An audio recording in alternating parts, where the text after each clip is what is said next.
প্রিয় মোহাম্মদ এলো রে দুনিয়ায়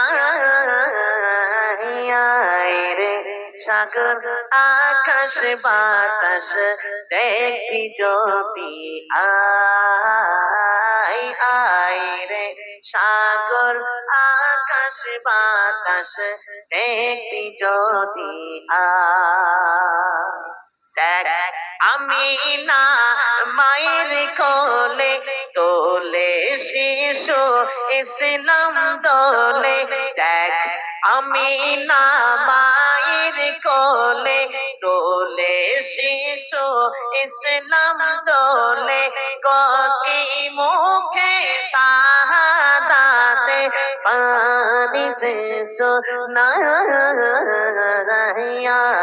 রে সাগর আকাশ বাতাস দেখবি যদি আয় আয় রে সাগর আকাশ বাতাস দেখবি যদি আয়। কত সুন্দর কথা।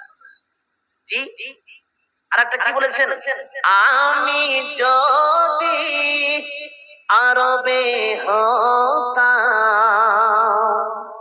মদিনারি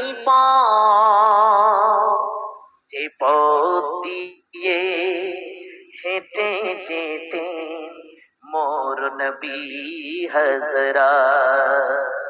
কাজী নজরুল ইসলাম বলছেন, আমি যদি আজকে কবি না হতাম, আমি যদি আজকে কাজী নজরুল ইসলাম না হতাম, যদি ওই মদিনার মাটি হতাম, যেই মদিনার মাটি দিয়ে আল্লাহর নবী হেঁটে যেতেন, ওই মদিনার মাটি যদি হতাম, আজকে আমি কাজী নজরুল ইসলাম ধন্য হয়ে যেতাম। এ হচ্ছে কাজী নজরুল ইসলাম। অত ইজ্জমান তাশা অত জিল্লুমান তাশার তরজমা করছে এই কবি। কেমন করে শুনেন, আমরা তো অত ইজ্জমান তাশা জিল্লুমান তাশার তরজমা করি, আল্লাহ যাকে ইচ্ছা তাকে ইজ্জত দেয়, যাকে ইচ্ছা তাকে জলিল করে। ইজ্জতের মালিক হচ্ছে আল্লাহ এবং জলিল করনে ওয়ালা হচ্ছে আল্লাহ। কিন্তু এই কবিতার তরজমা এবার করছে কেমন করে, আসছে পথে আধারে নেমে তাই বলে কি রইবে থেমে, আসছে পথে আধারে নেমে তাই বলে কি রইবে থেমে, পারে পারে জ্বলবে বাতি হয়তো বাতি জ্বলবে না, তাই বলে তোর ভিড়রে মাতো বসে থাকা চলবে না, তাই বলে তোর ভিড়রে মাতো বসে থাকা চলবে না, আলোক ছায়া হাসিয়া মাসরু বিধাতার দুটি কাঙ্গাল কখনো রাজ্য নদীতে রাজাই চাইছে ভি। কি বুঝতে পারলে কবিতাটা, কি বুঝতে পারলে যে পেরেছেন? কবি কি বলছেন, আলো ছায়া হাসি অশ্রু বিধাতার দুটি দিক, মানে আল্লাহর হচ্ছে দুইটি দিক। আল্লাহর কয়টি দিক? দুইটি দিক। এবার কি করে মানে আমি আপনাদেরকে দিক গুনিয়ে দিচ্ছি। দেখেন দুইটা দিক গুনাচ্ছি, যেমন আলো ছায়া। এই দেখেন এটা জ্বলছে, এটা কি আলো। আসমানের চাঁদ এটা আলো, আর আসমানের পূর্ণিমার চাঁদ যখন আকাশে ঝুলে আর আপনার শরীরে যখন ওই ছটাটা পড়বে, আলোটা পড়বে, আর তারই পাঁজরে দেখবেন একটা কালো রঙের আপনার কাকাতো ভাই পড়ে আছে। জি জি আপনার দোষ ভাই পড়ে আছে, আপনি দৌড়ালে সে দৌড়বে, আপনি বসলে সে বসবে, আপনি খাবেন তো ও খাবে। তার নাম কি বলেন? কি? ছায়া। তার নাম হচ্ছে ছায়া। আলো, তারপরে ছায়া, হাসি কান্না, রাত দিন। দুটা দিক নয় এগুলা, দুইটা দিক। রাত একটা দিক, দিন একটা দিক, দুইটা দিক হলো জান্নাত, তারপরে জাহান্নাম, মানুষ মরলে হয়তো জান্নাত যাবে, মানুষ মরলে হয়তো জাহান্নাম যাবে, তাই না? তো জান্নাত না তো জাহান্নাম, দুইটা নে দিক হলো বাবা, দুইটা দিক হলো না। আর কিছু আছে জান্নাত জাহান্নামের পরে কিছু আছে নাই? তো জান্নাত জাহান্নাম, এহ জগৎ পর জগৎ, ভালো মন্দ, নেকি বদি, মানে গুনাহ, তাই না? সবই দুটা দিক নাই? বাদশা ফকির সবই আল্লাহর দুটা দিক। এবার দিকটাকে বুঝাতে গিয়ে আপনাকে একটা ঘটনা বলতে হবে। ওই ঘটনা শুনে বুঝতে পারবেন যে হ্যাঁ, এটা সত্যিকারের দিকের সঙ্গে, কোরআনের আয়াতের সঙ্গে এই কবিতাটা মিলেছে। চলেন, একটি গ্রামে দুইজন স্বামী স্ত্রী খেতে বসেছে। এটা আপনাদের শোনা আছে হয়তো, খুব ধ্যান দিয়ে শুনেন, খুব সুন্দর লাগবে। দুইজন স্বামী স্ত্রী খেতে বসেছে, দুপুর বেলায় মাংস দিয়ে ভাত খাচ্ছে। সেই সময় একটি ফকির দরজার কাছে এসে ভিক্ষা চাইছে। ভিক্ষা চাইছে, মাইক মাইক ভাই একটু সামনটা বাড়াতে পারবেন না? কান মনে বোরে হয়ে গেছে মনে হয়। আমার কানে যতক্ষণ পর্যন্ত, বক্তাদের কানে যখন আওয়াজ না আসবে ভালো লাগবে না, গলা বসে গেল, অরিজিনাল কথা বলছি। জি, তো ওই সময়তে একটি ফকির দরজার কাছে এসে ভিক্ষা চাইছে, খেতে দাও, খেতে দাও, খিদা লেগেছে,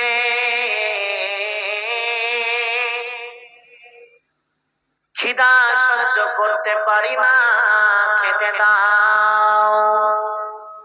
এই বাড়িওয়ালা কে আছো, দুটো খেতে দাও, সকাল থেকে দাঁড়ে দাঁড়ে ঘুরি, সকাল থেকে দাঁড়ে দাঁড়ে ঘুরি, বেলা 12টা 1টা বেজে গেল, খেতে দাও, খিদা লেগেছে। এই কথা যখন বারবার করে যখন দরজার কাছে থেকে ডাক আসছে, ওই সময়তে তখন স্বামী স্ত্রীকে বলছেন, ও প্রিয়তমা, ও বিবি রে, যাও যাও, বাইরে লোকটি বসে আছে, ফকিরটি বসে আছে, তাকে তুমি তাড়িয়ে এসো, ঘ্যান ঘ্যান করছে, ভালো লাগে না, যাও ওকে তাড়িয়ে এসো, ভিক্ষুকটাকে ঘ্যান ঘ্যান করছে, ভালো লাগে না। স্বামীর অর্ডার পেয়েছে স্ত্রী, স্বামী স্ত্রী দুইজন গেল, দুইজন যাওয়ার পরে পরে তখন স্বামী তখন ওই ফকিরটির কলারটা ধরলো, আর যেমনই ধরা, টানতে টানতে টানতে তাকে বাইরে ছড়ে দিল, খেতে দিল না, তাকে বাইরে ধাক্কা দিয়ে ফেলে দিল। তখন স্ত্রী তখন বলছে, হ্যাঁ গো, দুটো খেতে চাইছিল, তাকে খেতে না দিলে তুমি ভালো করে বলতে, সে চলে যেত। স্বামী তখন বলছে, আমার খাবার, আমার টাকা, আমার পয়সা, আমি দিব কি না দিব, তুমি পরের বেটি, তুমি কেন কথা বলো? এই কথা যেমন বলে দিয়েছে, আবার স্ত্রী কিছু বলেছে। এই করতে করতে একটা ঝগড়া বেঁধে গেছে। কিছুদিন পরে শুনলাম সেই মেয়েটির সঙ্গে স্বামীর সঙ্গে ঝগড়া বাঁধেছে, মানে তালাক হয়ে গেছে, বিবাহ বিচ্ছেদ হয়ে গেছে। কিছুদিন পরে শুনলাম সেই মেয়েটির দ্বিতীয় বিবাহ হয়েছে, দ্বিতীয় স্বামীকে নিয়ে, একদিন নতুন স্বামীকে নিয়ে আবার দুপুরবেলায় খেতে বসেছে। ওই সময় মাংস দিয়ে ভাত খাচ্ছে, সেই সময় আবার একটি ফকির দরজার কাছে এসে ভিক্ষা চাইছে, খেতে দাও, খিদা লেগেছে। সকাল থেকে দাঁড়ে দাঁড়ে দাঁড়ে দাঁড়ে ঘুরি, বেলা 2টা বেজে গেল, একটা বাড়িতে খেতে দিল না। আল্লাহ আপনাকে অনেক রুজি দিয়েছেন, টাকা পয়সার মালিক করেছেন, এই বাড়িওয়ালা কে আছো, দুটো খেতে দাও। যেমন স্বামী কান পেতে শুনছে, বাইরে থেকে একটি ফকির বারবার করে ডাকছে সেই লোকটিকে। তখন স্ত্রীকে বলছে, ও আমার সোনা পাখি, ও স্ত্রী, ও আমার জান, যাও যাও যাও, ওই বাইরে ফকিরটি বসে আছে, হয়তো তাকে অনেক ক্ষুধা লেগেছে, যাও তুমি যে এই ভাত আর মাংস দিয়ে যাও, যাও যাও, অনেক তাকে ক্ষুধা লেগেছে। স্বামীর অর্ডার পেয়েছে স্ত্রী, ওই ফকিরটাকে মাছ ভাত আর মাংস দেওয়া শুনে পরে আবার খেতে বসেছে।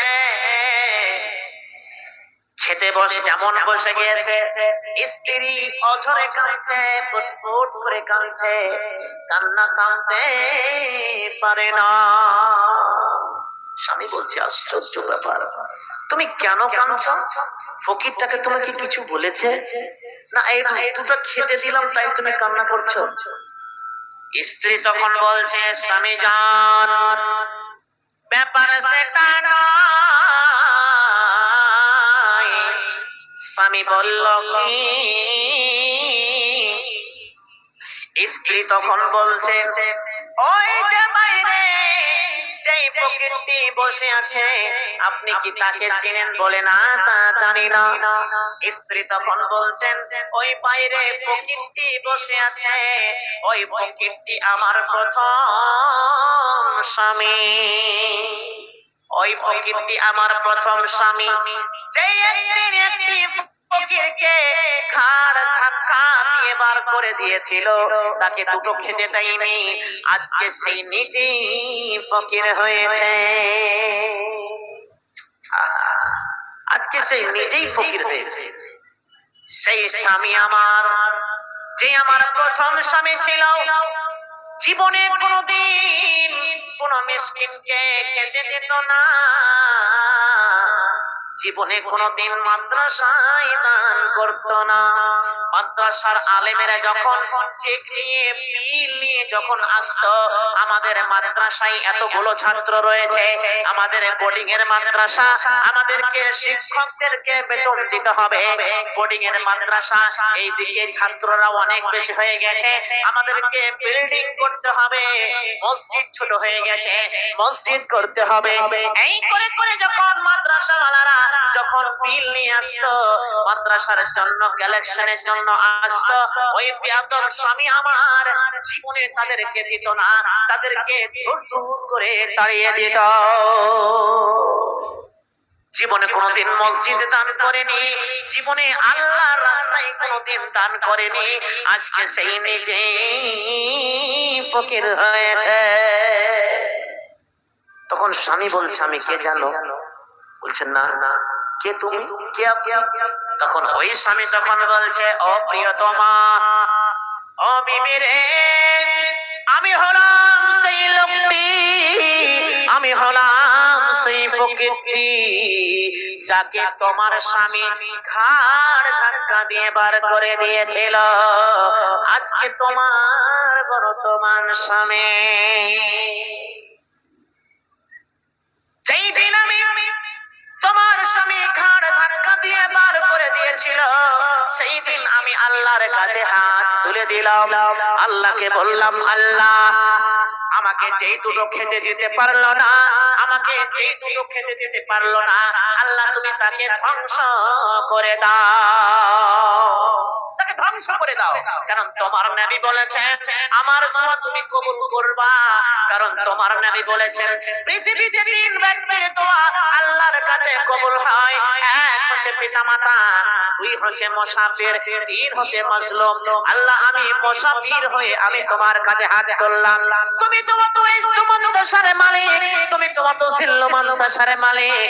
আল্লাহ, তুমি তো ইজ্জত দিতে পারো, তুমি জলিল করতে পারো, তুমি চাইলে বাদশা থেকে ফকির করতে পারো, আবার ফকির থেকে বাদশা করতে পারো। আল্লাহ, তুমি আমাকে ইজ্জত দাও, সম্মান দাও, আমি জীবনে কোনোদিন মিসকিনকে ঘোরাবো না, কোনো মাদ্রাসাওয়ালাকে ঘোরাবো না, আল্লাহ তুমি আমাকে দাও, তুমি দাও। ও বিবি রে, পবিত্র কোরআনে স্ত্রীদেরকে সম্পদ বলা হয়েছে, মাল বলা হয়েছে, সম্পদ বলা হয়েছে। তোমার কাছে সবচাইতে উত্তম মাল, উত্তম সম্পদ হলো তোমার স্ত্রী। এই তোমার তোমাকে সেই তোমাকে তালাক দেওয়ার পরে সেই ধ্বংস হয়ে গেছে, আর তোমাকে বিবাহ করার পরে আল্লাহ আমাকে বাদশাহ করে দিয়েছে। তুমি তো অত ইজ্জত মন্তাসার মালিক, তুমি অত জিল্লু মন্তাসার মালিক। आशिमा को तूने सर पर चढ़ाया, जमीनों को तूने बिस्तर बनाया, बादशाह को तूने फकीरों को तूने बादशाह बनाया, बादशाह को तूने दर दर घुमाया, ऐ तो जहां के नाशिर तेरा ही ये सहारा, तेरे सिवा जहां में कोई नहीं हमारा। আরে একই বলা হয়, অত ইজ্জু মন্তাসা, অত জিল্লু মন্তাসা। আর কবি কি বলছিলেন? আলোক ও ছায়া, হাসি অবসরু, বিধাতার দুটি দিক, কাঙ্গাল কখনো রাজ্য লতিতেই রাজাই চাইছে ভি। জি, আল্লাহ ইজ্জতের মালিক, আল্লাহ ইজ্জতের মালিক। জি জি, সুবহানাল্লাহ। যেমন আমারই কথা আপনাদেরকে বলছি, আল্লাহু আকবার। কে জানতো আমার বন্ধু বান্ধবের মধ্যে, শিক্ষকের মধ্যে দেখিনি, বাড়ির পরিবার থেকে নিয়ে কেউ বলতো না যে বদিউজ্জামান একদিন বক্তা হয়ে যাবে, কারণ ইজ্জতের মালিক হচ্ছে আল্লাহ। ইজ্জতের মালিক হচ্ছে আল্লাহ। এই 2-3-4 বছর আগেকার কথা বলছি, আমি সোনাকোর মাদ্রাসায় যখন আসতাম আব্বার সঙ্গে, আমি মাওলানা নজরুল ইসলামের ছেলে, ছোট ছেলে। এখানকার যিনি হেড ছিলেন, প্রাক্তন হেড যিনি ছিলেন মাওলানা নজরুল ইসলাম, ওনার সঙ্গে যখন আমি এই জালসাতে আসতাম, আপনাদের মতন যেমন নিচে বসে আছেন চেয়ারের উপরে, ওই ভাগে আমি নিচে বসে থাকতাম। আর এখন আল্লাহ এত ইজ্জত সম্মান দিয়েছেন এই ছেলেই, আমি এখন বর্তমান অনেক জায়গায়, এমনকি বাংলাদেশ অবধিও আমার হয়ে গেছে। বাংলাদেশ থেকে, নেপাল থেকে নিয়ে আসাম, যত জায়গা পশ্চিম বাংলাতে রয়েছে সব জায়গায় আমি ঘুরে নিয়েছি। ইজ্জতের মালিক হচ্ছে আল্লাহ। আল্লাহ যাকে ইজ্জত দিবে কেউ রুখতে পারবে না, আর যাকে জলিল করবে কেউ রুখতে তাকে পারবে না। ভাইজান, ইনকাম আমরা অনেক অনেক টাকা করি, হাজার হাজার টাকার ইনকাম করি, লক্ষ লক্ষ টাকার ইনকাম করি। আপনারা একবার বুকে হাত দিয়ে বলেন তো, আমরা লক্ষ টাকা ইনকাম করার পরে আমরা আল্লাহর রাস্তায় ক টাকা দান করি? এই দান বিহান করি না, তার কারণে আমাদের এই যে আমাদের উপরে যে রোলার চলছে, আমরা যে মার খাচ্ছি, আমাদের উপরে বিপদ আসছে, এই বিপদ একটাই যে আমরা ভুলে যাই। আরে দান খায়রাত করলে পারে বাড়ি থেকে বালা মুসিবত দূর হয়, তার কাছ থেকে বালা মুসিবত দূর হয়, কিন্তু আমরা ওই কাজটাই করি না। জি, আল্লাহু আকবার। ভাইজান দেখেন, আমার সময় শেষ। তো এখানে এতগুলো বক্তা থাকে যে এই আধা ঘন্টায় করে সবাই পাচ্ছে, আপনারা দেখতে পাচ্ছেন। জি, আল্লাহু আকবার। বেশি আমি আর কিছু বলবো না, আমি 2টা মিনিট সময় নিচ্ছি। আমার ইচ্ছা হচ্ছে যে আমি এই মাদ্রাসার জন্য কিছু একটা করব। ভাইজান, আল্লাহ বাঁচিয়ে রাখলে অনেক আপনারা শুনবেন আমার মুখ থেকে। এই যেখানে বসে আছে এখানকার মধ্যে ভাই 1,000 করে আমি 5টি কলম আমি আবদার করতে চাইছি এই মাদ্রাসার খাতিরে। জি, এই মাদ্রাসা, যেই মাদ্রাসায় পবিত্র কোরআন পড়া হয়, এই কোরআনকে টিকিয়ে রাখার জন্য সাহাবীরা নিজের জান প্রাণ দিয়ে দিয়েছেন, নিজের জান দিয়ে দিয়েছেন, জানের সাথে সাথে মাল দিয়েছেন। আজকে আমরা জান দিতে বলছি না ভাই, মাল দিয়ে এই পবিত্র কোরআনকে বাঁচাতে চাইছি। এই যে কোরআন শিক্ষা হয় এই মাদ্রাসায়, নবীর শিক্ষা কথা হয় এই মাদ্রাসায়, পারবেন না ভাই? একটি করে 5টি কলম আমি 1000 হয়ে যাচ্ছে। তার মধ্যে আলহামদুলিল্লাহ জি বেনামিতে একজন 1,000 টাকা দিয়েছেন। আল্লাহ, আমি তো মনে মনে ভাবছিলাম মনে হয় কেউ দিবে না, কিন্তু আমার আশা একজন মুসাফিরের আর একটা ভাই আর 4 কলম বাকি রয়েছে। কোন আল্লাহর বান্দা আসবেন ভাই? আমি সুন্দর করে শেষের বেলা একটা সুন্দর গজল বলে আমি ছেড়ে দেব। জি আসেন ভাই, একটি করে।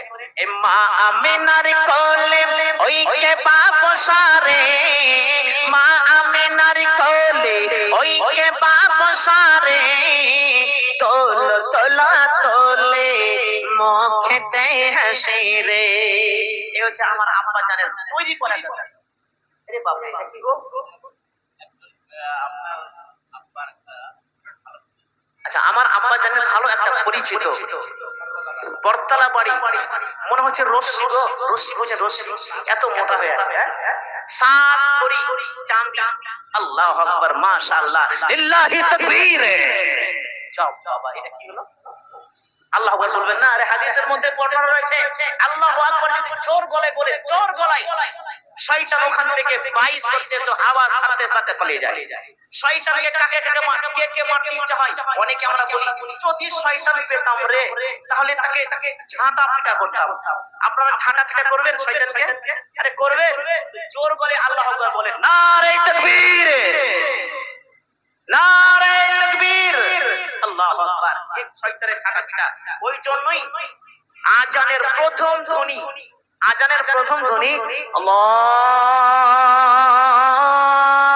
আকবার, আল্লাহু আকবার, আল্লাহু